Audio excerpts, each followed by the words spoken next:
works, man. What podcast number are we on?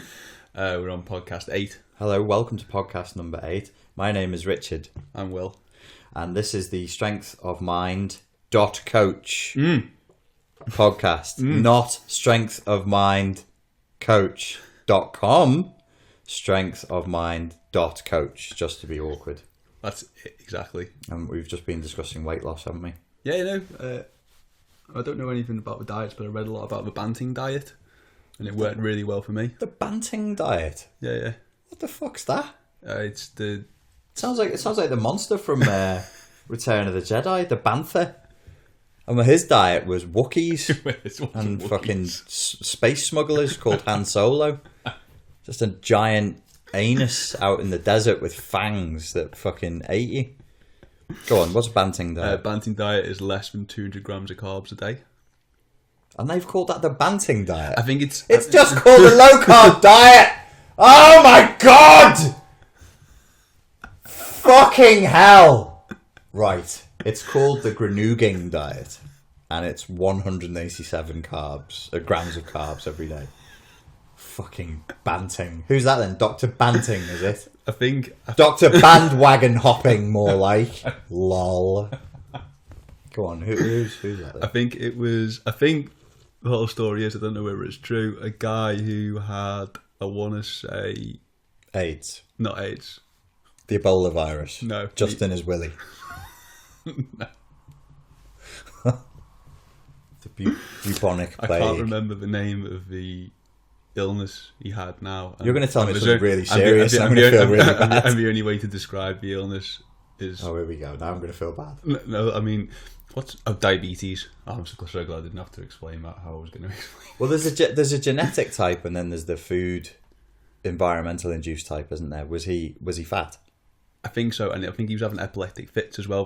I think it's Rod. I want to say Roger Banting, but that doesn't sound right now I say it out loud. Someone Banting, and he figured out if he ate less than so many carbs per day, it got rid of his diabetes and his epilepsy. Right. Okay. I didn't know about carbs reducing epilepsy, but yeah, it should reduce type 2 diabetes if your body has gotten really, really flooded with too much sugar, which is what, essentially sugars is carbs and vice versa. Then you'll break the system, and it can make you very fat and very sick, and ultimately can kill you. It's pretty serious. It's not as serious as the Ebola virus. No, definitely not as serious as Ebola when it virus. just is in your willy. And not quite funny as well, is it? I don't know why the Ebola virus is funny. I'm sure as your internal organs liquefy and pop out your bum. Is that actually what happens? Yeah. Oh, I find that hilarious. What a horrible way to die. Yeah, no, it's really bad. I think so anyway. I think it liquefies. If it's untreated, it liquefies your internal organs, and then they just...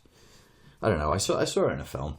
I remember reading a thing about Ebola, and then they said it was a man-made disease, and it's really there. They're going to unleash it at some point on us to try and reduce the population of the world. Yeah. I read that about HIV as well. It was the one I read. It was like an anti-black conspiracy to kill Africans, and that's why more Africans and blah, blah, blah, blah, blah. Who knows, man? No, yeah, definitely. Illuminati, bro. So you're on the Banting diet and you're reducing carbs. Well, you've lost weight. I tried it for 8 weeks and I lost a stone. Will's saying this with raised eyebrows because it's fucking doing my head in that he keeps insisting on using ancient fucking measurements of weights in 2017. We've got predominantly an American audience. Hello, Mrs. Miggins. I've lost a bit of weight, so I have. Have you? How much did you lose? I lost a stone and 2 pebbles, Mrs. Miggins. Some Americans will be sat there going, what's funny about that? I don't know what you're talking about. A stone is a unit of measurement in this preposterous country. It's like how many hands high is your horse, which I think is still used. It is used. So how many feet, how many hands, and how many fucking pebbles? Right, we figured out a stone is 6.5 kg, and Will's about 70 kg. Did we? I was 12.4. Stop fucking saying it in fucking stones. The metric system is perfect. What's wrong with the world? And the bloody Americans are still using pounds, which is the other weird thing that we used to use. But then sometimes they'll switch and go to kilometres. Well, the military, I think they use kilometres. They'll say, that's 10 clicks. Oh, it's clicks, kilometres. I always thought it was, but I thought it was me being stupid and it was too easy. I think they're as mixed up as we are. Well, nearly as mixed up as we are. They don't use stones, but they will switch between pounds and kilograms. But that's, you know, because you are lean, like 6.5 kg, if say you were weighing 75 kg, it's a lot. Through just 8 weeks of experimentally just dropping your carbohydrates. Yeah, I mean, I tried to do below 50 a day, which I think is ketogenic, but it's very, very difficult to do less than 50 a day. It's bloody hard. I tell you where it's hard. It's harder by geographical location, you know, and this isn't mystic woo-woo. I've used MyFitnessPal, and I've been tracking calories on and off. If I'm on an on cycle, I'll track it for a month at a time. So with patchy consistency. Whilst living in Ireland, living in England, living in Sweden, living in Spain, living in Portugal. Portugal is a great place to eat high-fat, high-protein, low-carb diets. But with lots of potatoes. You don't have to eat them. Yeah. But here, in this country, with all the convenient processed foods that are around, I find the first thing that I mess up on my macros, the first thing I'll go over on is carbs. Sugars is okay. You just choose low sugar or no sugar options all the time. But we put carbs in so much.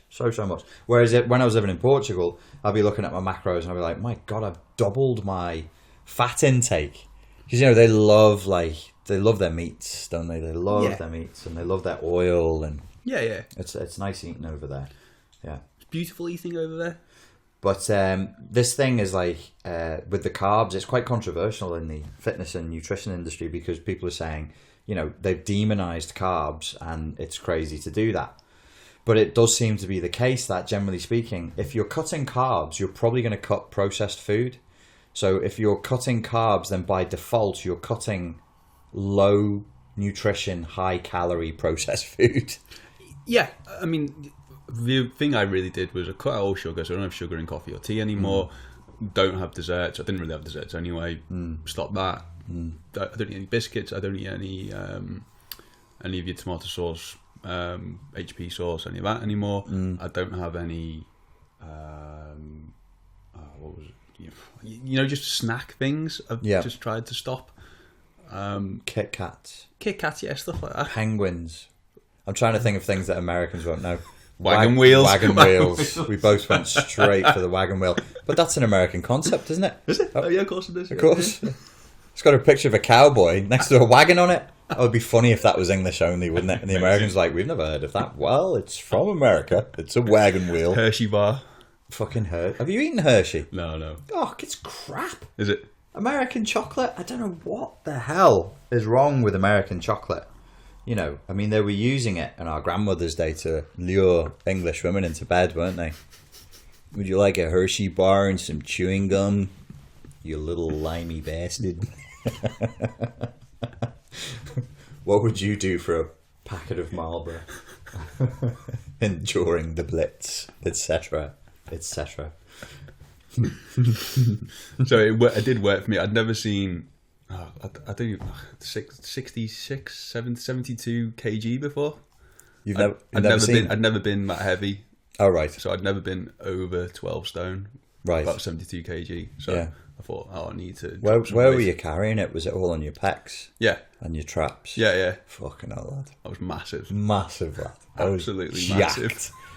Jacked. Will's slim. You all haven't seen Will yet, but Will's a slim dude who does a lot of endurance type training. But we've been doing a bit of weights recently, haven't we? Yeah, it's good. It's all good. This brings us round neatly to the weight loss thing. It ties in with the mental toughness thing. Yeah. And saying things through.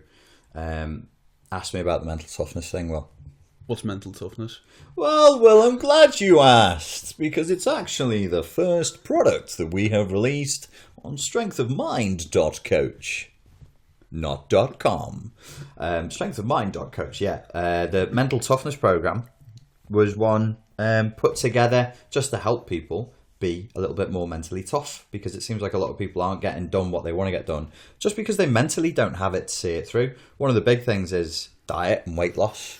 I mean, if we wanted to jump into an industry that is booming right now, diet and weight loss is off the charts.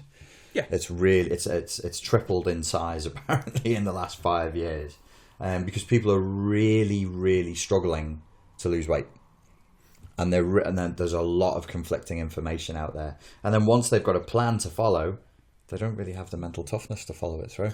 So I think what you're giving them the ability to stick to a diet. Whether it's a diet or a project, or, you know, there's relationship issues. I've had to coach people through issues that they've got, you know, being parents to their children. And I'll tell you what the opposite of mental toughness is that can really, really affect people. When people expect things to go perfectly, and when people expect things to go their way, when people expect things to go in exactly the way they expected them to, and they don't, and then they get an emotional reaction to that, that's the opposite of mental toughness. Mental toughness is like a colloquial way of talking about a psychological concept that's called resilience. Yep.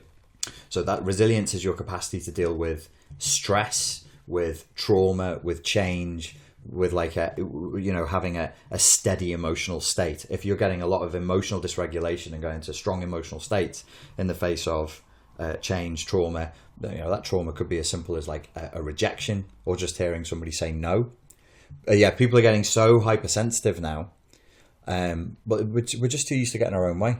So imagine person X, who's got their social media algorithms. This is the vile perversion of artificial intelligence, and the vile perversion of, you know, the reality of the virtual that we've discussed in previous podcasts. The artificial intelligence and the algorithms are checking what you like.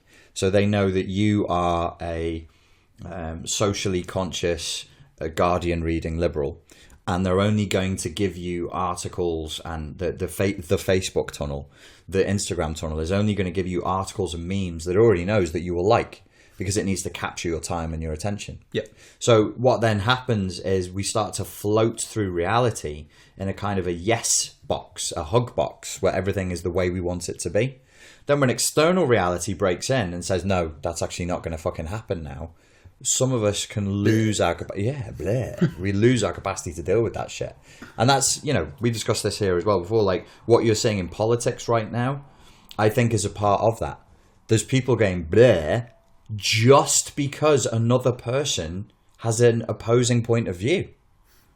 You know, this whole thing, did you say it online? Is it right to punch a Nazi? No, I missed that, sorry. Oh my God. I left so many online Zizek groups and groups that were doing memes around Marxism and communism, because an American guy called Richard something or other was punched by an anti-fascist. And all these Zizek groups are going, great, that's awesome. The fact that guy was on TV talking and he got punched in the face is really, really good. And a lot of these people are young. And I was like, guys, I don't know whether we want to set a precedent where you use violence just because somebody has a different ideological position to you. Zizek was then asked himself, like the Zizek groups had generated enough impetus that somebody actually approached Zizek and said, do you think it's right to punch a Nazi? And he said, absolutely no. Absolutely no. Don't do this. It's the wrong kind of violence. It's a reactionary violence that can create like an oppositional push. Mm-hmm. And it created a lot of strong feeling online. And what was clear to me was that these 20-somethings really sincerely feel that if somebody has it, obviously Nazism is dreadful. Yeah. We don't need to say this. Yeah. No. It's awful. It's implied. The extreme right can't be extremely fucking obnoxious, as can the extreme left. The idea that's going around now, and it's really not gathering, it has gathered momentum, is that violence is the solution to this. Strong violence. There's anti-fascism groups out there right now beating the fuck out of people. What were Black Panthers? Were they far left? They wanted to use violence, didn't they? Black Panthers, were they far left? I can't remember. They probably would have been, because... Was that Malcolm X? I don't know enough about it. No. Black Panthers, hang on. Let me see if I can get this right off the top of my head. I'm pretty sure Black Panthers, for some reason, I believe they're New York based. Could be wrong. I don't think that was Malcolm X was originally Nation of Islam. No, sorry, I don't know enough about this. Yeah. It's just popped into my head when you said a group of people wanting to use violence for left wing. I think if you wanted like a political ideology, whether it's Nation of Islam, double Muslims, or Black Panthers, yes, it's going to have left leanings because it's not going to be pro structure. It's not going to be I should say it is pro structure. It's not going to be pro the currently existing institutions and the powers that be. The Black Panthers was a violent uprising against violence being inflicted on black people. Yeah. Okay. That eventually was infiltrated and destroyed in a CIA operation that's really interesting to read about. Oh, I'll have to go read about that. Yeah, no, it's fascinating. And give us some footnotes. Well, from itching powder on toilet seats to faked confessions from various people that were dobbing other people in the Black Panthers in it, to just mindless acts of violence. They managed to successfully alter the Black Panthers. It's like the IRA. So the IRA at one time was seen as by some was seen by many as a righteous organization that was communist. Sorry, I shouldn't say that. It had very strong communist leanings. Okay. That was against British imperialism. Well, we can't have that. So what do? Divide and conquer. Yeah. You've got to like foster dissent within the group. So you've got like up to the 1920s. It's pretty hard, well, for me at least, to say that the Irish Republican Army wasn't a righteous cause. They were invaded by a foreign force and then they resisted them. They're like the resistance, the French resistance against the Nazis, or the Bosnians who fought back against the Serbians. It was a poorly armed, organized campaign to fight back against a foreign invasion. Yeah. So it's left leaning. It's for the people in that regard. The Black Panthers was like that. The way to discredit them and get rid of them was to associate them with dreadfulness. That's what they did. With killing children. With raping, torturing, and ultimately killing a white woman who was I can't remember whether she was actually a solicitor, but she was with them in support of them, and then she was killed. Yeah. And that discredited them massively. But the Black Panther movement is coming back. It's inevitable, of course. It will come back.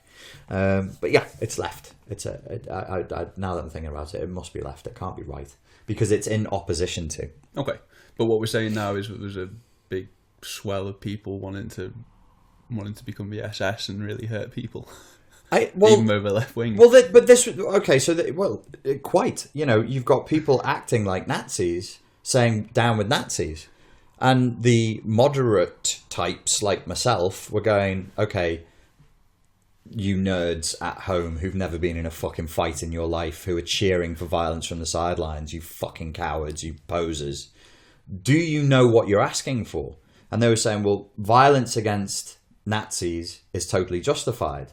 And I'm like, yeah, if they're walking down your street with black uniforms on, with skulls on, saying we're ready to round people up and kill them. But who are you to say who is a Nazi and who is not? And why... If my argument with them was, if I disagree with you, like what you're saying in essence, if we strip it down to its principles, punch a Nazi, great, strip it down to its principles, inflict physical violence upon somebody who I ideologically disagree with. Well, how does that knife not cut both ways? Yeah. Like if somebody on the right doesn't agree with you, then they should also inflict violence upon you. Why stop at punching you? If violence is good, I mean, this is like taking philosophy to its nth degree. But if we say violence is good in the opposition of an ideology we don't like, then surely more violence is better. Why not punch and kick a Nazi? Why not punch, kick, and stab a Nazi? Why not punch, kick, and stab a Nazi and then go and do the same thing to his mum? Who is a Nazi and where does this violent response stop? Right. The elephant in the room here is I don't really believe them. I don't believe the alt-right. I don't believe the people who are claiming that they're to be Nazis, and I don't believe the people who are claiming to be anti-fascists. It very much feels to me like people role-playing. It does. Just a bit bored. Yeah, it's live-action role-play. It's something exciting for the rich kids. I mean, you know, we said this in another podcast, rearranging the furniture on the Titanic as it's sinking. Who are these people? And why is that the thing they focus on? When we look at social justice warriors who are going absolutely berserk about pronoun usage, well, where are they on the black kid who was shot last week for no reason, or the Hispanic mother who had her face punched in for bail? You know, there's silence on that. Or female genital mutilation in the Muslim communities in America and the United Kingdom. Where's the social justice warriors on that? No, they want to fight about gender pronouns and usage of bathrooms. So there is this question of, well, why are you so violently opposed on this one topic? If this is your actual position, this is not how you would behave. Like, I can tell who you are, not by what you say you are, but by what you fucking do. And that's why I say these people, I think, they're role-playing. Not to say it's not dangerous. It's just weird. It is weird, and quite possibly you could argue, you know, reductio ad Hitlerium again, that the Nazis, the Nazi party in essence, would have started out with role-playing. With secret societies. It was a secret society, though, wasn't it? Kind of. It came from secret societies. It came from the society of Thule. Men who worshipped mystical Nordic gods and blonde, tall people, ancient beasts, and blonde, tall people who are Iranian. Okay, fine. Yes, it came from secret societies, cults. Because you told me to watch some about a Canadian lecturer bloke, Jordan Peterson. Yeah, and I thought one thing he said that was really interesting. He was talking about why people are allowed to wear hammer and sickle t-shirts and not wear Nazi t-shirts. So I get the premise behind that. But what was really interesting was that I wasn't taught about anything to do with Russia or Stalin at all. And I only went to A-level history. Yeah. Nothing about it. And there's not a lot of literature when I've been... Well, I watched one of his lectures, like you said, a couple of weeks back. And I've been Googling quite a lot of stuff, trying to see some journal articles or something to read about it. There really isn't a lot. I don't understand why. You've got to dig pretty deep. You can Google gulags, for example, because I've heard of them in films and stuff. Yeah. Not really a great deal of info about them either. Yeah, no. I've got to be careful here because I upset some people not that long ago with this. I think it's phrasing, being careful. Okay, how do I put this? I think it is interesting and of note what the average child walks away from their education thinking about World War II and World War I, and just where the focus is and just where the focus is not. But leading into the Cold War as well. We didn't really learn anything about the Cold War either. I know it was close history, but... What did you learn about? What do you remember learning about? Nothing of the Cold War at all. What parts of history, in terms of modern history, do you remember We did World War II up until we took our GCSEs. And tell me, what was that predominantly focused on? What was happening in England during the war and what the Nazi Party was. And what was the Nazi Party? They were a big evil bunch of Germans. And what was their purpose? To kill Jews. And how did they kill Jews? In torture chambers. Yeah. Did they burn Jews alive? They gassed them. Yeah, no, there's... every once in a while I get inspired and I go back and I look, and I usually spend like 2 or 3 hours like trying to research it and fill in the gaps in my knowledge. But imagine... let me think of something else. Don't you think it's weird it's not in the curriculum? Do I think it's fucking weird? You're damn right I think it's fucking weird. But who's making that decision to not teach us about that as well? Well, I'm not... okay, don't jump to that, but that is worth jumping to, but not just yet. Why is that what we focus on? Why are we focused on... We fought the Nazis. Who were the Nazis? The Nazis... You know the Nazis didn't call themselves Nazis, right? It's a good narrative, though, isn't it? Good versus bad. is that why we teach certain subjects in school? Because it's a good narrative? Maybe. I don't know. That's a genuine question. Yeah. Like evolution. Do you ever see a picture in school of a monkey growing into a Cro-Magnon man and then growing into a modern man? Yeah. You know, it's totally false. It's repeated over and over again in biology textbooks, and it's a visual image that we've all seen. I thought we shared a common ancestor. That's the point. We shared a common ancestor, but that doesn't mean you can draw monkey, Cro-Magnon, fucking human. That's not sharing a common ancestor, is it? Well, I suppose we'd have to have two lines, wouldn't we? You know, one sort of staying and one... Well, yeah, but doesn't I it never really thought about it. Well, doesn't it rather imply that we evolved from monkeys? Yeah. Isn't that different to we shared a common ancestor? But it depends what we define the common ancestor as, doesn't it? Yeah, it does. What have we defined the common ancestor as? Oh, a monkey. Nope. The common ancestor is a kind of like a sort of a fox type of creature. Right. An ancient fox. And they don't know if that's definitely the common ancestor. Okay. And they have no idea what about the missing link concept. No, I've not read about it. Right, there's this thing called the missing links, where there's millions of years that don't link us back. Never heard of it. What's the implication of that? Aliens. Fucking right, Will. Neither of us smoke the pyramids, weed. The pyramids are landing The pyramids stations. are landing stations for the aliens' helicopters, man. Aliens. It's a bit weird, but no, the fact that we share a common ancestor is this, I can't remember its name, is this ancient, millions and millions of years old fox-like creature. But we are shown pictures of man coming from monkey. But that isn't the way it is. Similarly, in psychology, there are psychology lecturers out there now and psychology textbooks out there now that teach people that your personality is rooted in genetics. There is zero scientific evidence for that. I'm not saying it's not true. It may very well be true. In the same way that we may come from fucking ancient alien DNA. But there's no evidence for that. There's no evidence that we come from aliens or fucking Anunnaki or anything. And similarly, there is zero scientific research that backs the idea that your genes go. So we live a story. We live inside of a certain narrative. So my question is, why this narrative? Why is this the story? Why are English kids taught? I'd love to know what German kids are taught. Well, I think it's too simple to say that the winners write history. I always think that's too simplistic. No, it's not just that. It's not just that. And the idea of calling us winners after World War II is a bit strong anyway. I mean, the winner, in my opinion, is whoever benefited financially the most. America. Well, They fucking sold steel to the Nazis. George W. Bush's daddy, so he should be fucking tried as a war criminal. His dad? Yeah. No, how old's George? No, surely it was his sorry, grandfather. not George W. George the father. Grandfather. His father. The first. George W. Bush's. Which one? George W. Bush, not George Junior. W. George W. So we got George W. Okay. And then we've got George Bush. Yep. Who puked on TV.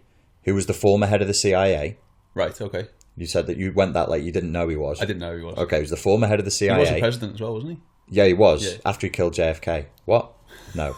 Hang on. Don't. That's silly jokes now. Some people have said that he's there at Dealey Plaza in Texas when JFK was shot. But he was in the CIA when JFK was shot. Okay. But it wasn't him. Forget that. So his dad, his father... Yeah.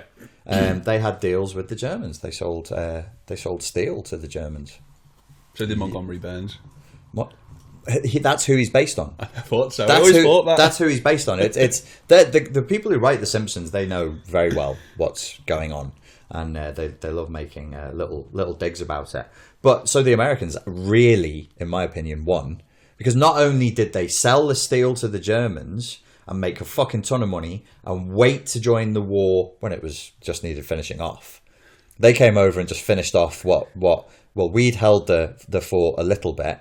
The Russians really fucking sucked up most of the Nazi resources. And then the Americans came and went, we're here to win this war. There we go. We did it for you. Thank us later. Goodbye. Here's some chewing gum and a Hershey bar. You might be pregnant. Never call me. Can I have your address in Idaho? No, you cannot. Goodbye. He's so handsome. He's got nice teeth. Not like me. Yeah. And then they fucked off. So I think they kind of won. Oh, and then they stole a load of the fucking Nazi scientists to work on their rocket program. I have heard a little bit about that, but I've not really read about Operation Paperclip, it's called. Is it? Yep, Operation Paperclip. They actually whisked the elite German scientists into America and gave them like a neutral status to live there. That is winning and taking your prizes with you, isn't it? Absolutely, they won the most. You know, the Germans used to have like a Hitler salute that they did in schools. Sorry, the Americans, not the Germans. Right. You didn't know. This is fucking great. Yeah, no. There's actual black and white footage out there. They've stopped it, obviously. You know the thing to the flag every morning where they'll, like in some schools in America, they'll sing the national anthem and salute to the flag. I didn't know we still did that, but that's good. Some schools still do that in America. Could you imagine that here? Amazing. It's not happening. So back in the day, it's called a something salute. The Nazi salute is hand up with the palm down. Yeah. The American one to the flag was this. Oh, right, okay. And when you see the black and white footage of a room full of, like, you know, a lot of them are blonde, American kids doing this to the American flag while singing, it's fucking spooky. And then at some point someone went, yeah, we shouldn't do that anymore. That doesn't look very good. Anyway, why do we have that view of history? The idea that it was us versus the Nazis, and the Nazis' whole plan was about killing the Jews. Because I was looking at this recently, about a week ago, again, trying to fill in the gaps in my historical knowledge, because I'd been in Vienna recently. And I was in Greece and saw the grave site of our maternal great-grandfather, George Dutton, who was killed whilst helping the Serbs against Bulgaria, who were aligned with Germany. Wow, how complicated is European military history. And I started looking into this again, and I was like, how the fuck did all this happen? Why did it happen? How the hell did it come to this? So I went and read, there's something called, the main objective of the Germans actually was called, I think, if I pronounce this wrong, I apologize, it's called Lebensraum, which means living space. So they wanted to expand the living space of Germany.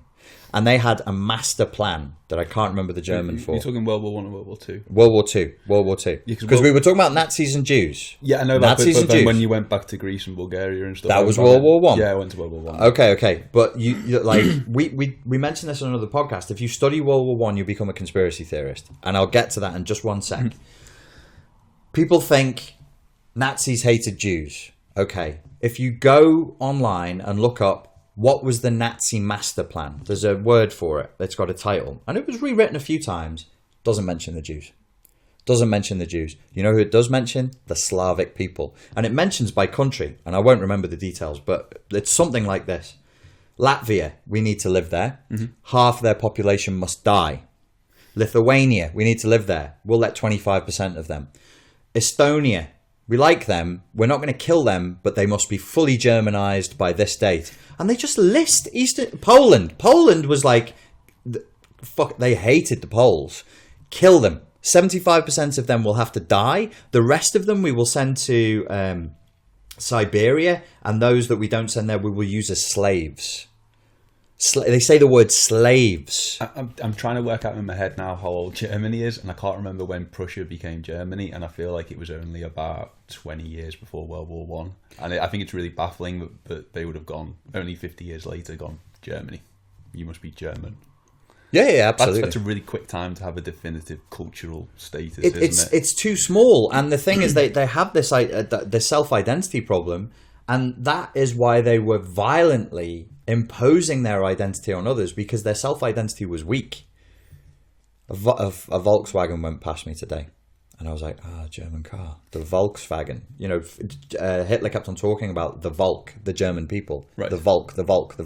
What will we do for the Volk? How do we expand the Volk? How do we take some Eastern European people who we feel are genetically close enough to us that they can be Germanized and just execute the rest? The Jews, it's incidental. Now, does that make it less awful? No.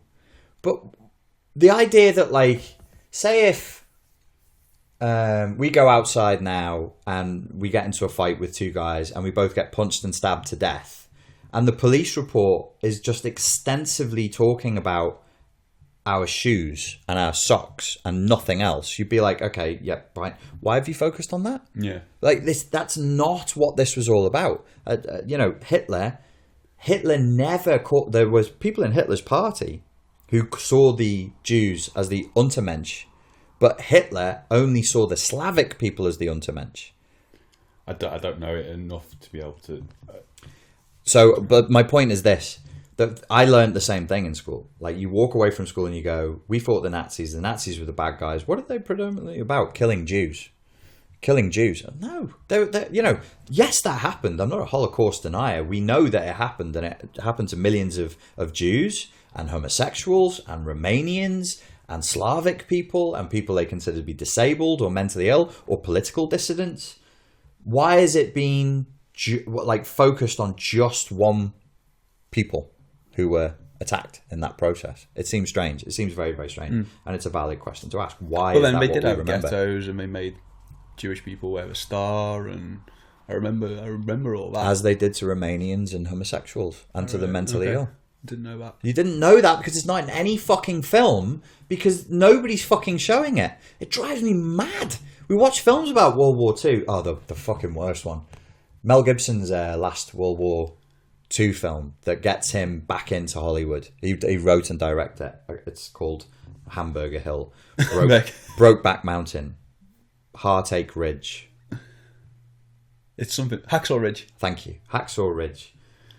I can't forget you. Yeah, Hacksaw Ridge, and you see all these American Marines, and they're fighting and they're struggling. And There's no black Marines. There's no black faces there. There's not a black face in that fucking film. Now, that's a little bit odd, right? Because there were black people there. I'm thinking about it now. Yeah.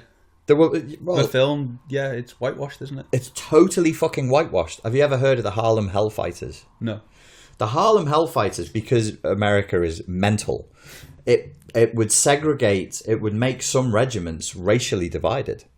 So the Harlem Hellfighters were a purely black division, and I think they had a few Hispanics there, that went and fought in Germany. The Nazis named these black soldiers the Hellfighters because they gave no ground, they fought like fuck, and I believe there were no fatalities in this regiment. None of them died. That can't be right. They were amazing fighters. Called the Harlem Hellfighters. The libertarian movement in America has an insignia which is a rattlesnake, and underneath it is the motto, "Don't tread on me." That's originally the motto of the Harlem Hellfighters. Wow, okay. Yeah. These guys who just were a legendary. They weren't special forces trained. They just went over there and fought like fuck. And the Nazis were like, holy shit, these Das Negroes are extremely fucking tough, and gave them the title Hellfighters. You don't know about that. And I didn't know about it because I was like, why is there no black people in Hacksaw Ridge? Why is there no... There's not a black face on that beach. Surely they were fighting there. When I looked up, of course they were fighting there. But yeah, there was actually this all-black regiment called the Harlem Hellfighters. Now, they were going to make it into a film. Oh, right, okay. And then it got downgraded into a TV series. Will Smith is in it. And it's actually a TV series that's only going to be shown on the History Channel. All right. Why is that not a Steven Spielberg movie? You know, like Saving Private Ryan. Yeah. Which the predominant characters, they're saving Private Ryan, who is white. The fucking guy who's saving him is white, and the men he loses along the way who are important characters are wiggity, wiggity, wiggity, wiggity, wiggity, wiggity white. All the way. There's no Hispanics there. There's no Indians there. And in that film, by the way, World War II, there's not a fucking Canadian soldier. There's not a Brit. There's not a French. That's just fucking America versus Das Nazis. Fucking hell. Why are we telling stories like that? You know, if you think of the media, you think of films as being like a little peephole into reality. It's tiny. That peephole that we're looking through is really, really small, and you'll walk away from it with a certain impression of what history has been about, and it's bullshit. It's a totally bullshit impression. Where are our films showing the Nazis, like, they were lunatics. They wrote this and made it public, saying, "Hi, you know how you're our neighbouring country? We're just going to take that land, and 50% of you are going to have to die, and the rest we're going to enslave." And they made it public. They just announced it to the fucking world. This is what we're doing. And we were like, one sec. just give us a sec to just process what that is. You know, it's I've only just found out the term Lebensraum recently. But to wrap this up, that where all this came from was going to the grave site at Thessaloniki, and then afterwards on my way back from Greece, stopping in Vienna and realizing that Freud, Hitler, Stalin, Trotsky, and Tito were all living in Vienna in 2013. The Archduke Franz Ferdinand... 1913. I'm sorry, 1913. 1913. And the Archduke Franz Ferdinand had his palace there in Vienna. And 1 year later, he was shot dead in Sarajevo. That's a bit of a fucking coincidence, given that Freud is a byword for psychology, Hitler is a byword for evil, and Stalin is a byword for the most evil formation of Leninist Marxism that we've ever seen. But we don't learn about that. We don't learn about that. And Tito, you don't even know who he is? Tito's South American? Jesus Christ. Is that because he sounds a bit like Pedro? No, I'm only thinking, I know it's not Spain, I know it's not the Spanish no, it's not Civil Spain, War. It's not Spain. Oh, is Tito's going to be something coming back to me? I want to say the Balkans, somewhere around there. Yep. I've not learned about it, and no one's ever taught. Yeah. Well, so Tito, he ruled. What had happened is Trotsky was a journalist, and Trotsky was in Vienna because Vienna is close to. I think I told you this. It's close to the Balkans, and Vienna. It's obviously they're speaking German, but it feels extremely Balkan. It feels very, very laid back and very Balkan-y, and because it's so close. Well, he was there to report on the Balkan wars that had been raging there for such a long time. The Balkan area was of big interest to all of us. Now, you didn't know that. I didn't know that. I've started to now you realise that because I think, as I said in one of the other podcasts, I've realised we're getting quite close to 2018. So I thought I know nothing about World War One. So I started trying to read a lot about it, and that was it was a real powder keg, wasn't it? Yeah. It was a real powder keg, and when we were, well, the fact that our great maternal grandfather died helping the Serbs was mind blowing to me. Well, I mean, what I've learned in the last 6 months was that it was really strange that the Axis were going to support certain nation states in the Balkans. We were going to support certain nation states in the Balkans. Russia was going to support certain states in the Balkans, and all the major powers were either in conjunction with each other. We're going to protect a small nation state in the Balkans, or we're going to protect one on their own, or they'd sign some type of contract or treaty with one of their mates down there. But maybe the other countries, the other world powers they weren't allied to, weren't necessarily part of that treaty, but they were part of a treaty with another nation state, but also linked us with Russia, with Germany, and it was all very, very...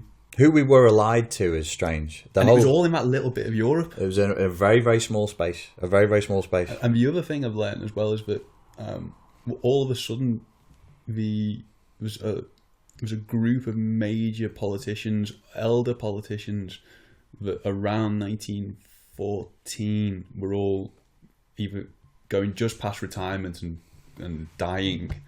And all of a sudden, rather than new politicians taking over from them, the aristocracy all of a sudden takes over again. And the guy I've been listening to says that obviously an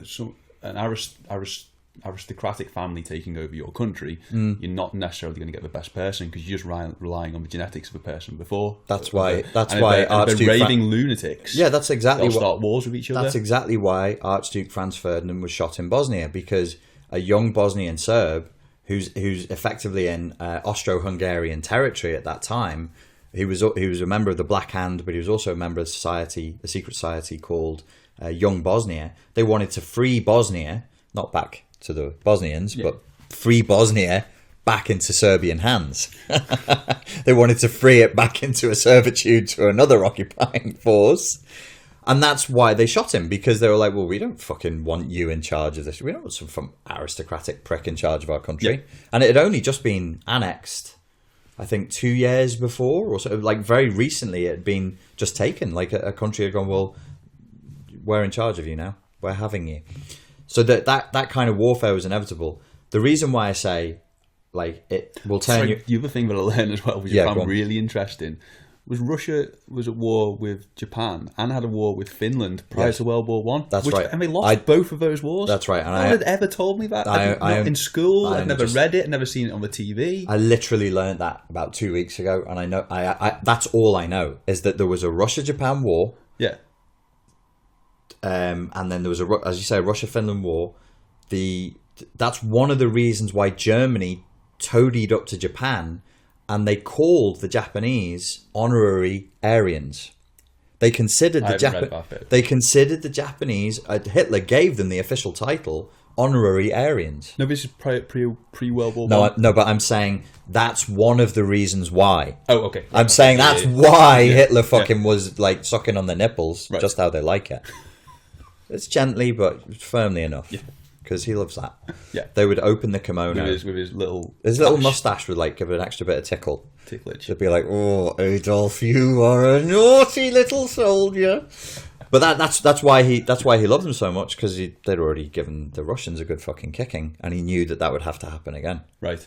The Finnish, don't know where they're up to with the Japanese. But yeah, he would turn people just like a pope. He would just be like, right, you're a saint, you're not a saint, you're expelled from the church. He'd be like, you're Aryan, you're not. He made loads of Jews honorary Aryans if they were his mates. Yeah, I know. You're making a face because this is not a part of taught history, because we're taught Hitler and the Nazis hated the Jews. I don't know how many Jews Hitler turned Aryan by writ. He would just write letters. Himmler at one point had hold of a Jewish family, and he was like, well, these are all getting sent to a work camp. And Hitler was like, no. And he's like, no, dude, they're totally fucking Jewish. I've done the genetic test. And he's like, yeah, bro, I know, but like, he's my dentist. Oh, dude. Okay, he's Aryan now. I cleansed him. It sounds more like actual people, though, doesn't it? Like, we tend to make decisions like that. Yeah, of course. Of course we do, but it's important. Rather than it just being very machine-like. Of course. And it just being black or white. Of course, but I don't want to be patronized. I don't want people like historians to hold back the truth or to pervert the truth to make a point, which is what we've caught them doing. But are they, or are we just not being They are. Okay. They are. Now here's... I've got an example for you. Let me see if I can dig it out the back of my head, because I was reading this at 2 o'clock in the morning. Hitler said... Right, the historians told us that Hitler in a speech said, the world will forgive us for genociding the Jews, just like the world forgave the Ottoman Empire for the Armenian genocide. Historians claimed, like proper historians, years later, totally debunked. They made it up. And the justification was, well, we wanted people to have a narrative that made sense. This comment about the Armenian genocide, there is no fucking basis for it whatsoever, but people keep repeating it. Historians are people too. They have an agenda. They have ideas. They, you know, like, it's very difficult for most people. The simple fact is that historically, and in his writings, Hitler didn't actually say what he wanted. He didn't really describe an action plan properly. But we can imply from what he did, though, can't we? But he didn't do it alone. This is what we've also said in other podcasts. I think the idea of just going, it's individuated, Hitler, bad, and he was the one man who, well, actually the whole country was sick. Stop absolving the whole German nation. I'm not saying like heap a load of historical blame back on them, but let's tell the truth. Let's not patronize people. It's important to know that the truth is nuanced, it's complex. Hitler had total psychopaths around him, and that the country of Germany, as you rightly say, was a new concept. It was a new idea that there was this individualized country that had its own separate racial heritage. So Germany in the 1940s was kind of reflecting the same kind of psychosis that Serbia was reflecting in the 1990s. We have a separate racial heritage. We have a right to this land. You are not Slavs. You are not Balkan. You are Turks. Now die. En masse. It's Lebensraum again. We need this space to live in. We're going to populate this with Serbian people. We're going to have a military policy. This is a little bit gross for some people and possibly triggering, of raping our way to domination. We want our genetics in this place. What's that term in the Mel Gibson film? When we're talking about the English in Scotland, they used the term for it. We'll breathe them out. We'll breed them out. That's right. We'll breed them out. I remember it. The English weren't made to look very nice in that film. I don't think we were. Mel Gibson's got a problem with English people. Possibly. He's got a problem with the British Empire. I don't know what. He's from 2 colonies, right? America and Australia. Yeah. I think he's a dual citizen, right? I've no idea. I always thought he was Australian, and then someone told me no, he's actually American. He is actually American, but I think he might have an Australian passport, and I think he was raised in Oz, hence the Mad Max. Yeah. So he got into Mad Max and all that. But no, I mean, The Patriot does a bit of Brit bashing and retelling of history. That actually, somebody got really pissy with me in America once when I was a kid. So I saw The Patriot last night. I was like, oh, did you? Did you enjoy it? And he was like, yeah, you forgive, but you don't forget. And then he swam away because we were in the sea at Santa Cruz. I was like, oh. Nice gentleman. Oh, so you believe what was in that? All right. Oh, okie dokie. All right, mate. Fine. But I mean, get back to it. I don't understand why we're still not taught, about the USSR. Yeah, no. It's just this missing piece of the puzzle that we're not taught about. Is it just because there's not enough time as well in the year to teach us? Okay, but why choose to tell a story that is so like one-sided and hammer that home like there's nothing else? And this is why I got into trouble recently, is because a couple of parents were telling me that their kid had been made to watch Schindler's List in school, and I said, I think that's a bit much. I think she's like, well, she is 15. I'm like, yeah, but apart from the fact that it's a very, very violent film, I mean, just the concepts that are explored and shown in Schindler's List are fucking disturbing. It's a bit much.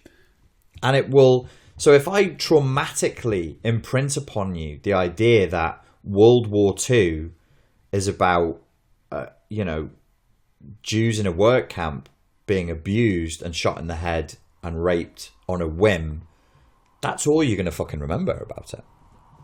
And what people remember and what they don't remember historically is important, because there's been no proper films done, in my opinion, about what happened in the genocide in Bosnia. You'll get people saying things like, there haven't been concentration camps in Europe since the Nazis did that to the Jews. Excuse me. There were concentration camps in Bosnia. See, I didn't know that. Yeah. If you go to there's a memorial centre, and they'll show you all the pictures of that, where they starved the Bosnian people almost to death. So yeah, there's that. Who's making that decision to not tell us about it?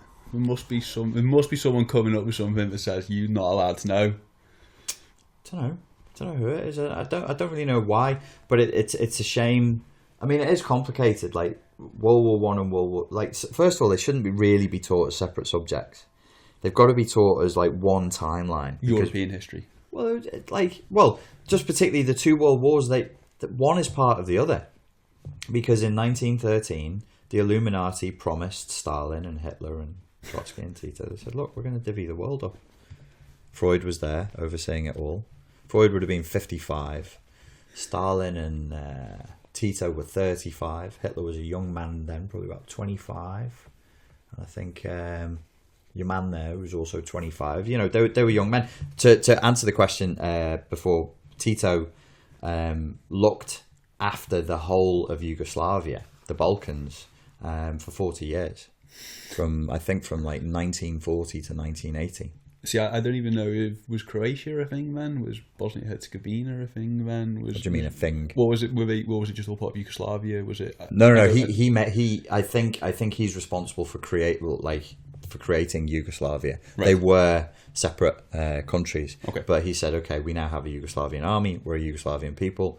Forget your religious differences. Forget the different ethnic differences. We are Yugoslavia. We stand together.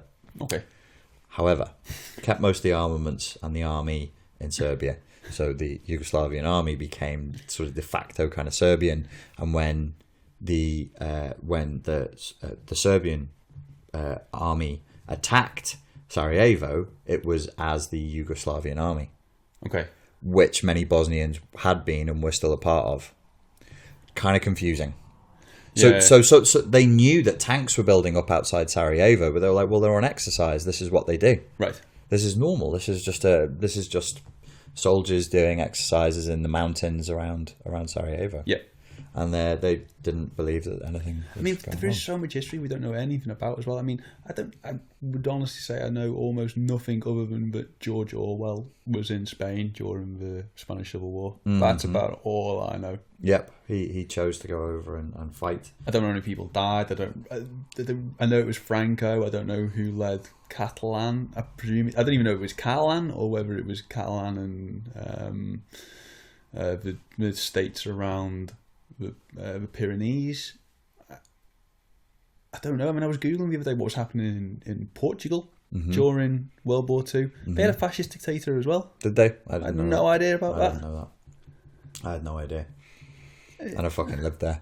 And I had no idea that they ever had a fascist dictator. No. And apparently it's a real thing in Portuguese culture now to not talk about it, not read about it, not even mention it, not even take part in the idea that it happened. Right. But they were fascists. There was a fascist leader, yeah.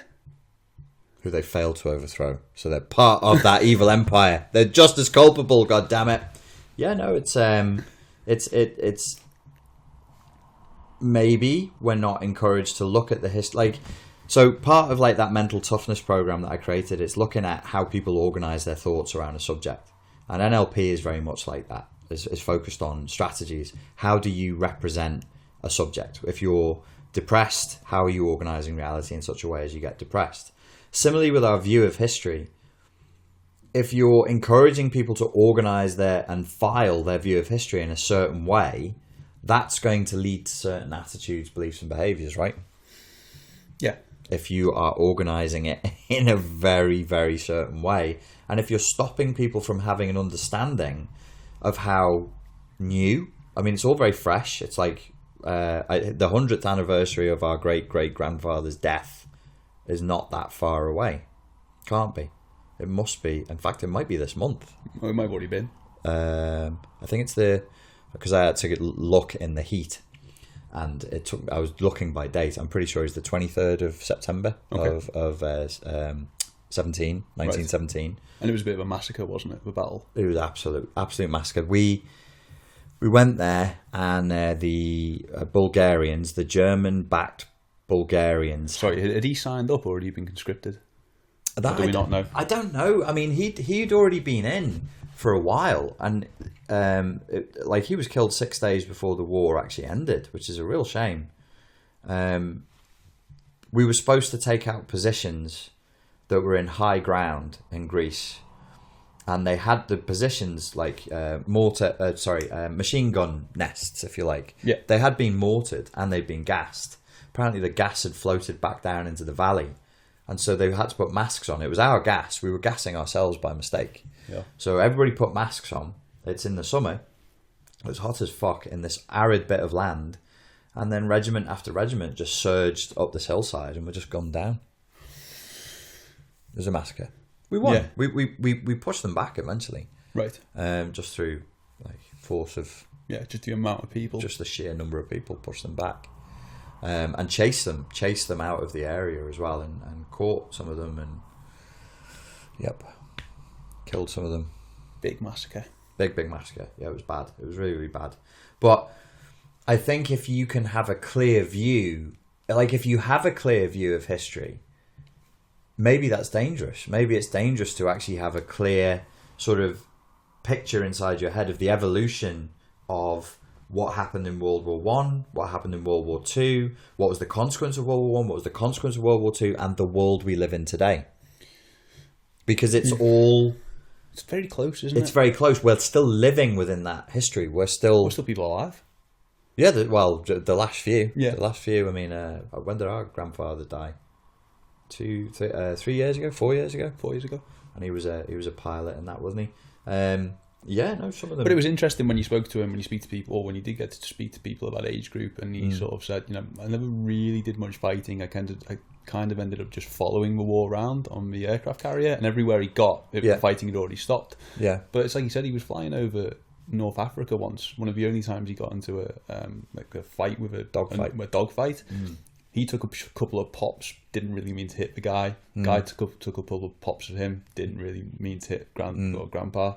And then they both just went in opposite directions as quickly as they could. Fuck it. Yeah. Two lads in a bar shoving each other, neither of them want it. And they go, let's just leave. Nobody's watching. Yeah. Let's just fucking leave. Yeah, exactly. He told me there wasn't much. He just was on recce and observation and watching and stuff. But there's a human factor, isn't there? What's the human factor? Humanising it, I suppose, when you hear stories like that. Yeah, it does. You can give it a face, and maybe that's a smart thing to do. Like we watched Dunkirk recently. I don't think I enjoyed it as much as you did. I think you quite liked it, didn't you? I've never, a film's never made me feel. I've never felt claustrophobic in my life. I don't feel, I don't get in an elevator and feel claustrophobic. I don't get, that film made me feel claustrophobic. Yeah. Yeah, no, I was lost. He totally lost me. I'm actually wondering if Christopher Nolan deserves the amount of praise that gets heaped upon him after watching that. I was like, maybe the Emperor's not wearing any clothes. I couldn't track the story. 25% of the dialogue I found inaudible. I couldn't understand what the fuck they were saying, and the three main characters were 25-year-old white guys with dark hair and exactly the same haircut, and I couldn't fucking tell them apart. I was just sat there going, what? So you got three lads mumbling to each other inaudibly, and I'm like, I can't hear what you're saying, and frankly, I don't want to. I don't care whether you live or die at this point. Tom Hardy's in the film, but he's got a mask over his face the entire time. I'm like, fuck, it's not Bane. For fuck's sake. And then afterwards, Nolan's going, yeah, I wanted to show how well Tom Hardy could act just with his eyes. And I'm like, well, next time just do it with his toes. Give him no fucking lines. Just do a close-up of his big toe and be like, show me jealousy, Tom. Show me jealousy. Just tinged with rage. And his big toe will flicker. And he'll be like, that's amazing, Tom. That's amazing. Yeah, no, I wasn't that impressed by it. But again, we're hearing more of... to me, it's more of the same narrative. There's a story there that I think needs to be told, that people would want to know, would want to hear. It is complex, but they would. I want to see. I want to see Hitler, Trotsky, Tito, and Stalin meeting up with Freud in Vienna right the way through to the fucking end of World War II. Let's tell that story. I think that would be a good one. The other one I want is a proper telling of the African slave trade, which still hasn't been done properly yet, but that's probably a subject for another day. That's deep. What was the thing when you were talking about mental toughness as well? What was the thing you were telling me about the other day? We were chatting about that Spartan idea where they just berate someone. It's in the book Pillars of Fire by Stephen Pressfield, which is a great book, but it's not historical. Oh, is it not? Right? Okay. No, I think I suspect that he probably made it up a little bit. Right. And it probably comes from Ivy League and Oxford and Cambridge debating societies, and certainly it comes from like Greek philosophy, where not necessarily Spartan philosophy, but ancient Greek philosophers, where you would be encouraged to debate as a skill, in the same way that you would learn how to box, in the same way you would learn how to wrestle, and that berating somebody and pulling apart their argument might give them a thicker skin. It might make them mentally tougher because they're then used to it. Well, I mean, you can't learn anything unless you get something wrong. When you get something wrong, you learn not to do it again, don't you? I think there's a lot of problems with the way mainstream culture is now, and one of the things is no negative feedback. And we were just talking about films. I do remember about 6 or 7 years ago reading a piece by an old school theatre and film director whose name escapes me right now, and he said the culture in films is really bad because we're just lovies. Nobody throws temper tantrums anymore, or very few, apart from Christian Bale. And people are so nice with each other that nobody's ever told when they're doing something wrong. So you get performances in films, and I've watched a few performances in films, and I'm like, you can't be happy with that as a director. Did you see the Harry Potter spin-off film, Strange Creatures, Magical Creatures and Where to Find Them? Yeah, we went to see it. It made me feel sick. Oh, did we both see it together? Yeah, we took Sean. Oh, right. What's the lad's name? Is it Eddie Redmayne? Eddie Redmayne, yeah. His performance in that is fucking so preposterous. The way he's doing, in every scene, he looks frightened. And he's doing this with his mouth. And I'm like, have you brought some of the Stephen Hawking in his final phases of his illness to this character? Why is your face paralyzed in this twisted expression of like obscene levels of shyness? There's no way a director's going to be happy with that, but nobody told him. Christian Bale for The Dark Knight. There is no way that Christopher Nolan thought that this voice was a good idea. It's ridiculous, and it's too easy to mock. But he must have just come on stage and gone, Chris, I've been studying the script, and I really think I should do the whole film like this, whenever I'm Batman. Christopher Nolan must have been like, oh, fuck. Okay, so Christian, the voice. Yeah, darling? Yeah? It's wonderful. So good. No director's thinking that's good. But you can't... What I'm saying is there's a culture where there's no negative feedback in the film industry. And so it's all bullshit. You know, you get people just producing shite. They're just churning out shite. Shockingly bad. And it's not bad because the acting performances are bad or the production values are low or there's no budget there. The writing stinks. The writing is the one bit where there's human skill. I can't wait for a series to come out where the production values are shit, the budget is low, the acting is okay, but the writing is just excellent. I thought that's what everyone said about the Woody Harrelson and Matthew McConaughey TV series. It wasn't amazingly written. I mean, it was. I mean, I thought it was brilliant. I loved it. I can't remember what it's called. Did you try and watch the second series? Yeah, fucking drivel. Yeah, absolute drivel. Same writing team. I think that. Yeah. I think that some of them. So, the team. Listen to what I'm saying. Yeah. Why is it a team? Why is everybody hiring 12 fucking writers for one thing? It just makes things awful. I mean, the best films I've seen recently are the film book adaptations. Sorry, can I Tinker Tailor Soldier Spy, something like that? Yes, because that's actually a well-written book. I mean, you'd have to be a plonker to ruin that. But that's like 1 in 100 films, or 1 in 1,000 films now. Tinker Tailor Soldier Spy. I just think I think there wasn't the DiCaprio film with. Wait a second. I think I can make you not like True Detective as much as you do. Oh right, okay, go on. Okay. If it wasn't for Seven, if it wasn't for the Hannibal Lecter movies, if it wasn't for CSI, there's a whole chunk of True Detective is a rip-off of a load of different things. It massively rips off a load of other films and a load of other stories. If it wasn't Woody Harrelson and Matthew McConaughey, why yes it is. If it wasn't those two, I watched it for them. I love those guys, and Woody Harrelson's brilliant. Woody Harrelson's fucking great. This aging quarterback who's really amazing with women, and he's so cocksure of himself, and then the latter phase of his life he's absolutely fucked. He can't get anything done. Matthew McConaughey just is like this ruined man. Yeah. His mind ruined by psychedelics and alcohol, and but the actual plot of that film is absurd. It's totally fucking ridiculous. There are things it's very stylish. I thought you would have liked that plot because it's a whole thing about secret society and.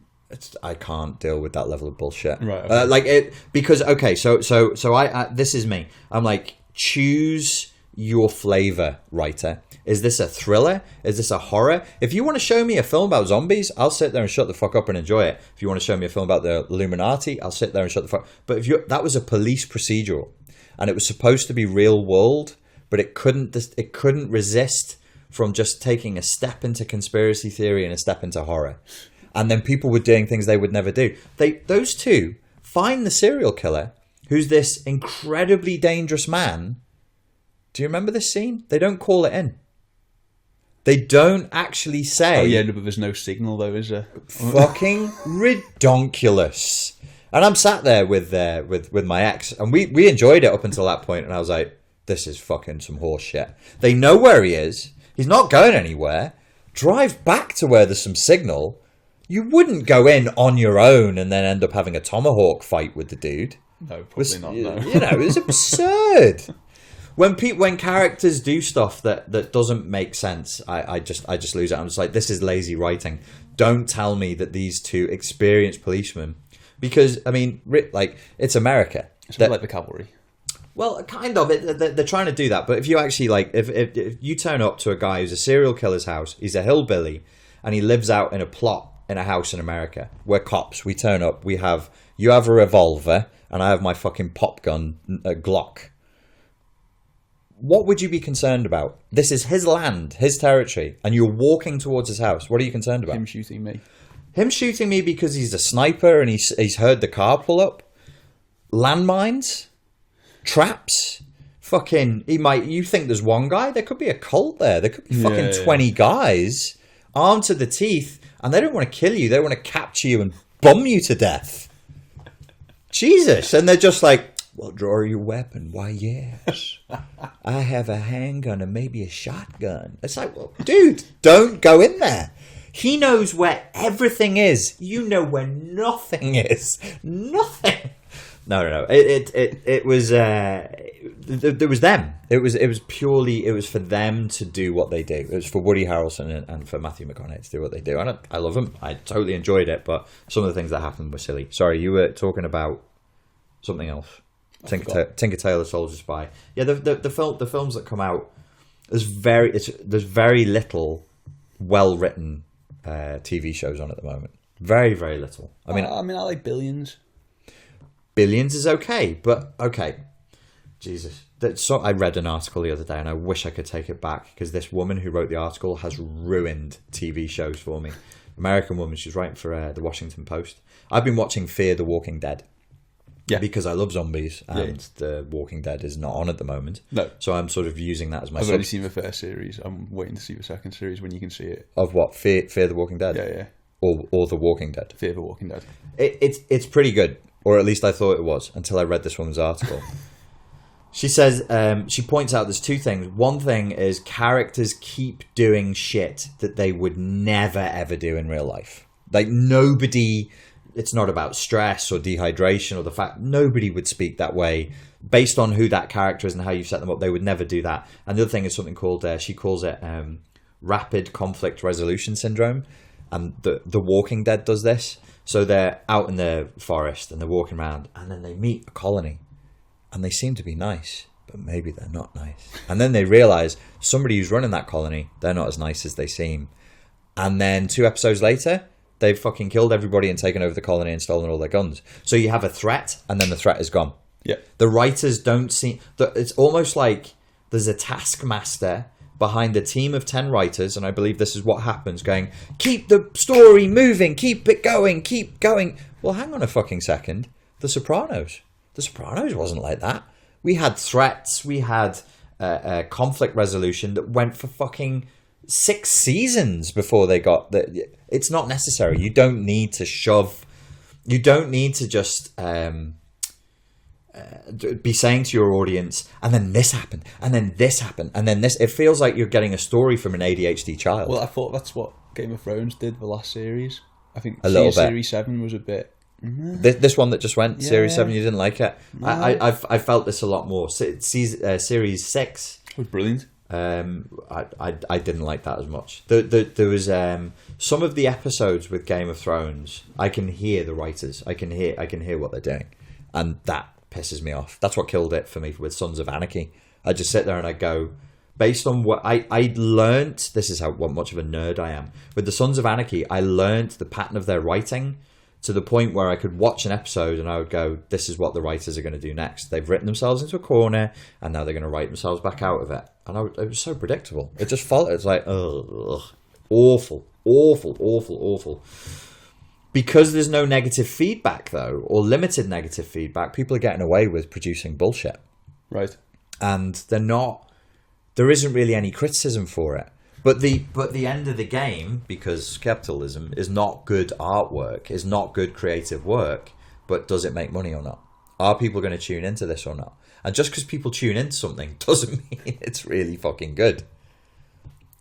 It gets subjective then, I suppose, doesn't it? It does get somewhat subjective, but I think we can all agree, like, when a character is doing something that they would never do just to move the plot forward, it's irritating. It takes you out of the fucking scene. It takes you out of the story. Yeah. You know, there's a thing in Fear the Walking Dead where a character who has a child, I won't spoil it for you, the child abandons the parent, and the parent walks away from that and goes, I can't believe I abandoned my child. I can't believe and it's so fucking irritating to watch, because the child literally got in a car, drove away from the parent who was stood still on the ground, and abandoned him.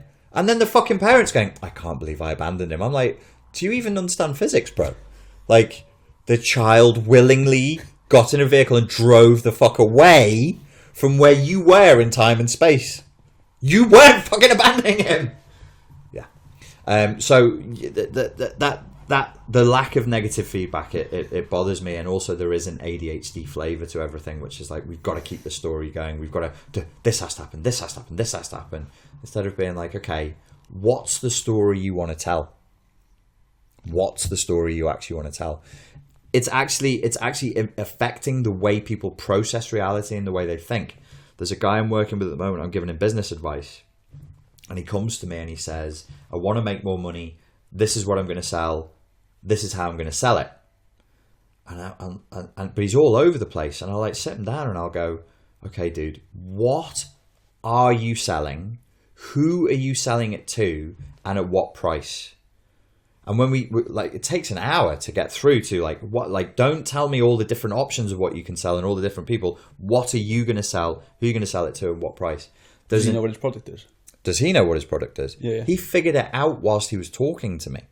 Right. So Okay. as we're having this conversation, which is normal, but you should do that inside your own head. You should have the capacity inside your own head to be like, okay, hang on a second. What am I doing? Let's return to baseline. Let's return to baseline zero. What am I actually trying to get done here? How am I going to do it? These are good questions to ask, by the way. Yeah. Like, how am I actually going to get this fucking thing done? Rather than, it's like this unboundaried lump of concepts that is just dumped on my desk. And the guy goes, how do I make this work? And I'm like, what is that lump of stuff? Just do one thing at a time. Like, what one? So similarly with the writers, I wish they would just say, this is the story we're going to tell. This is the theme of the story. This is the moral of the story. These are the plot points we want to hit. How can we do this in a way that is, you know, realistic and authentic and entertaining? Where that applies to the mental toughness comes back to how people organize their reality, where their internal representations are organized. I think a lot of people are walking around with very jumbled internal representations. Internal representation is just a fancy way of saying thoughts. I think there's different types of toughness, aren't there, as well? What's the different types of toughness? Well, I mean, you can be a sportsman that has to go through physical pain to win. But there's other people that just aren't willing to go through that physical pain, but probably could. So they could be just as good.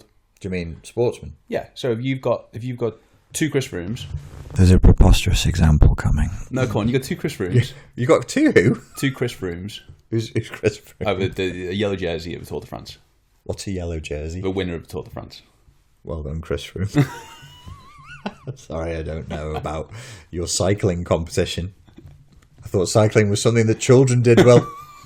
Who won the skateboarding competition? You got 2 Conor McGregors. That's a better example. Okay, we've got. Now we're talking about a man's sport. Go on. We're genetically exactly the same. Yeah. But one of them just doesn't like pain at all. Yeah. He gets hit once, he gives up. Yeah. So, there's that type of toughness as well, and then there's the type of toughness. Don't just fucking drop that. Like, you just said nothing at all. So, let's do this as like a thought experiment. There's 2 Conor McGregors, for people who don't know. He's an MMA champion in the UFC. They're twins. They're genetically identical twins in this example. But one of them... train exactly the same as well. They train exactly the same. but one of them just doesn't like pain. And what's the consequence of that? He loses. So Connor A doesn't like pain. Connor B doesn't mind pain. We'll put up with it to win. Yeah, okay. So Connor A just loses. Yeah. And you describe that as a type of toughness. Yeah. What type of toughness does Connor A have? Well, he doesn't like physical toughness. No, doesn't like physical toughness. He's got no stomach for physical pain.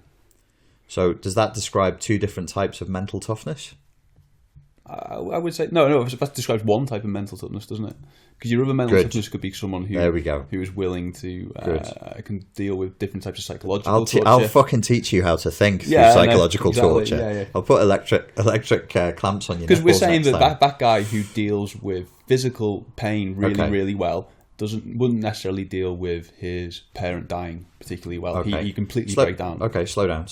So you're making a distinction between the mental toughness that permits a person to endure pain and the mental toughness that permits a person to endure the emotional pain of a parent experiencing dying. Yeah, and they're both extremes as well, I suppose, aren't they? They're both extremes, but you would define them as two different types of mental toughness. Yeah, because I would say one person deals with different people would deal with those situations differently. Okay, well, it's a valid premise.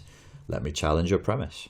If the person who's let's imagine there's a different two Connors. Connor A can deal with emotional pain, and Connor B can deal with physical pain. Yep. Is there capacity to be mentally tough if mental toughness is only about dealing with pain, which it might be? Let's assume that it is. What is the difference between the two of them in terms of how they're processing their reality? And does the mental toughness that allows you to deal with physical pain, could that be applied to how you deal with emotional pain? That's a complicated question. Do you know what it made me think of as well? That you could have two Connors that both deal with physical pain very, very, very well, but one of them deals with the pressure of fighting in front of billions of people really well, but the other one doesn't. Okay, so this is where a good life coach or a good practitioner comes in, and what we say is, okay, what do you do well? Well, I take a punch very well, says Mr. McGregor. And I say, but what do you not do well? Oh, I don't like it when I argue with my girlfriend, because he's from Somerset and not from Dublin in this example. Fucking lived in Dublin, why can't I not do a Dublin accent? The white whistle will blow. So what a coach would do, and this happens, is we would try and take the strategy for dealing with physical pain and apply it to the strategy for dealing with emotional pain or emotional stress. Yeah. And in principle, it's all the same. Okay. They're actually not two different types of mental toughness. Mental toughness is mental toughness, but they do, you're right, have different manifestations. So, like I would say to him, for example, and I get into this in the course, which you all should totally go and buy. There's my sales pitch. The course is available on strengthofmind.coach. What I would say to him is, okay, so when you're dealing with physical pain, how are you dealing with physical pain, and why do you deal with physical pain? I deal with physical pain because I want to win in a fight. How do you deal with it? I tell myself it's not that bad and I can get through it. I'm really grossly simplifying NLP strategy elicitation here. So I say to him, okay, well, when you've got emotional distress from your girlfriend, can you not apply the same principle whereby you tell yourself, I'm going to deal with the emotional stress of handling a fight with my girlfriend because the prize that I would win, using the metaphor that he takes from fighting, because we know that works well in a therapeutic setting. If you're a golfer, you use golf metaphors. If your thing is kittens, we use kitten metaphors, whatever it is. Isn't the prize of continuing your relationship with your girlfriend and expanding it and deepening it, isn't it worth going through the pain of an argument? Oh, yes, maybe it is, he says. And we say, well, what the thing that you're telling yourself during a fight that allows you to carry on, it's only a bit of pain. I can take it. There we go. Managed to get the Dublin accent finally. I can take it. Can't you do that with your girlfriend. Oh, I never thought of doing such a thing. Because he's posh now in this example. He's a posh Dubliner. I never thought of such a thing. So you say, well, why don't you give it a go, Connor? It might work for you. And then he takes that, maybe, his strategy to the other context. It's the same in principle, but people don't realise, they don't know. Like, when you do something well, intuitively, you don't know that you're doing it well. That's where NLP can be really good. It can take an unconscious skill and make it conscious. Like, on the course... People do talk about the zone, don't they? They talk about the zone. So on the course today, I actually gave you as an example of somebody who has a good mental strategy for getting themselves to the gym. You're thinking about how good it's going to feel when you get to the gym. You're thinking about whatever goal you're looking to achieve and how good it feels when you achieve goals, how much you love a challenge. Mental toughness, a little tip for people. People who are mentally tough tell themselves that they like challenges. There's nobody out there who's mentally tough who's like, oh, I don't really like a challenge. I like it comfy. No, most mentally tough people are like, go on, challenge me.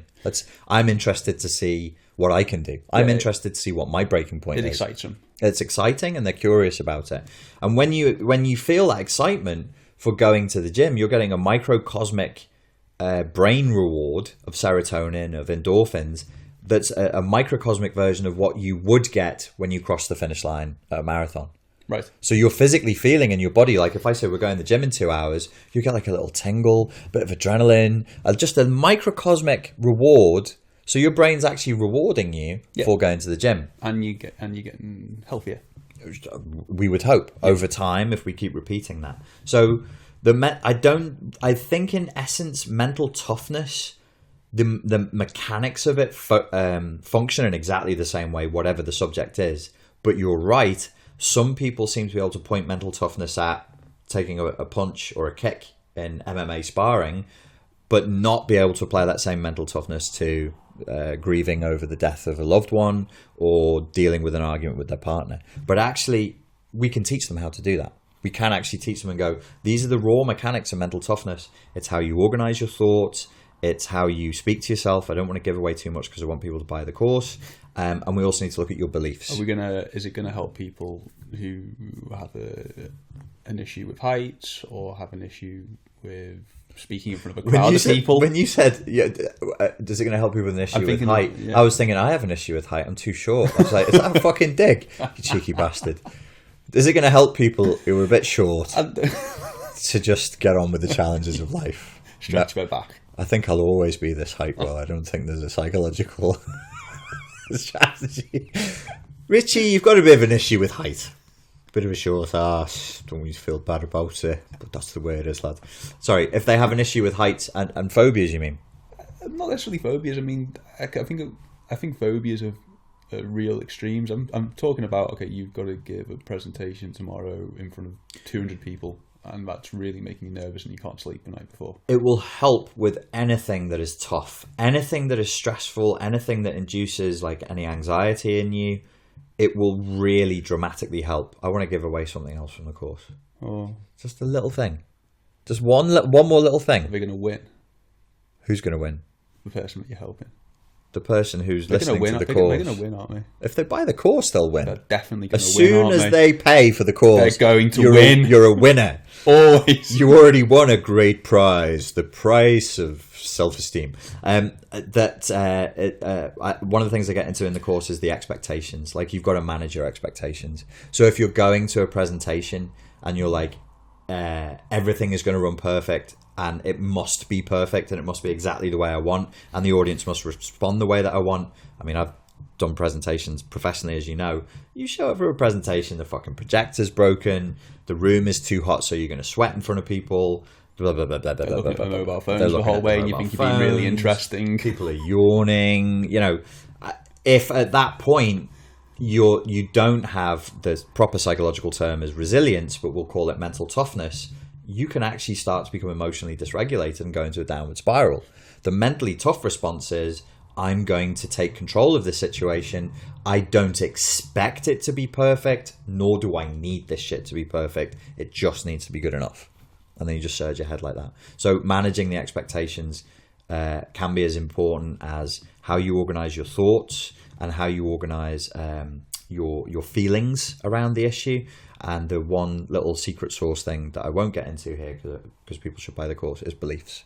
They've got to look at their core beliefs and what they think reality is about. Stop. And then we have to change it. Oh, sorry. Stop. I can't help it. Well, keep going. I've got porous ego boundaries. I just want to fucking give away everything to people. You're gonna have to buy the course. Thanks. I meant win. Thanks, Will. You just were super ego injunction. Stop. Richard, stop talking. Okay. Shut the fuck up. So anyway, what the course is blah, blah, blah. What's the point buying it now? That belief change stuff. That's the bomb though, homie. Serious. Well, we've been going for about an hour and a half. Is there anything else that we need to cover in this session? Well, No, I think that's good. We did a bit about diet, a bit about history. Yeah. A bit about mental toughness. And we covered a lot of ground there. A little riff. Riffage. Riffington. Reggie McRiffingtons. It's getting silly now. We talk like people who smoke weed, you know. I hope not. But what would happen if we did? I don't know. That's probably some people would say it would make it much more exciting. We should try I don't it. know. Maybe we should eat it. I mean, I can't smoke it, but maybe we could eat it one day. Just a tiny amount. We probably won't say anything. Probably just sit there going, All right, let's wrap it up there. Thanks very much for listening, folks. Please go over to strengthofmind.coach and check out the awesomeness there. Cheerio.